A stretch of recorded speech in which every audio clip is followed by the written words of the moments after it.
Hey guys, and welcome back to this channel. In this video, I'll be showing you guys how you can still get bees even though you have missed the bee honey event, like the bee event, I guess.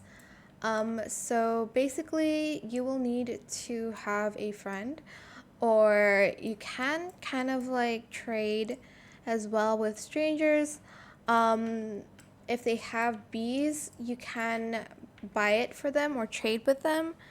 um, and then as you can see, now I have a lot of bees, but I just got this queen bee by trading with somebody.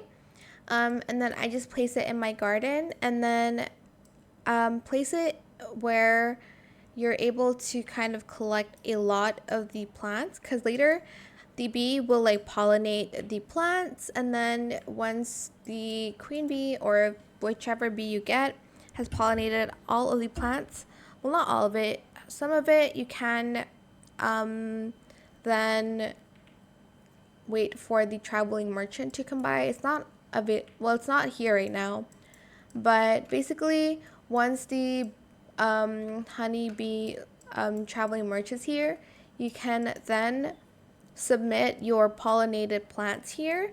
So make sure when you're harvesting, you always want to check for pollinated plants. Then you're just going to favorite them, and you're just going to save them until you have a lot.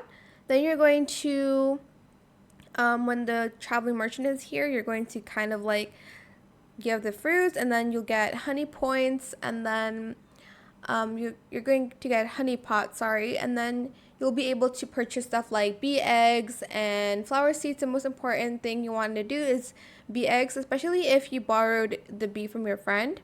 You can then hatch the eggs, and then you can still get pollinated crops from it.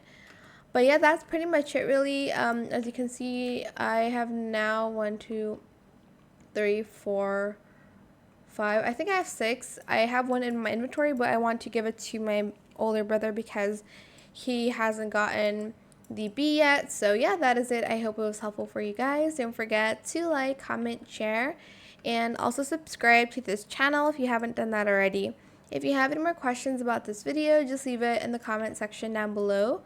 I will try my best to answer them all for you guys. And if you found this video helpful, please click the thanks button as well. That is it. Thank you so much for watching. Bye.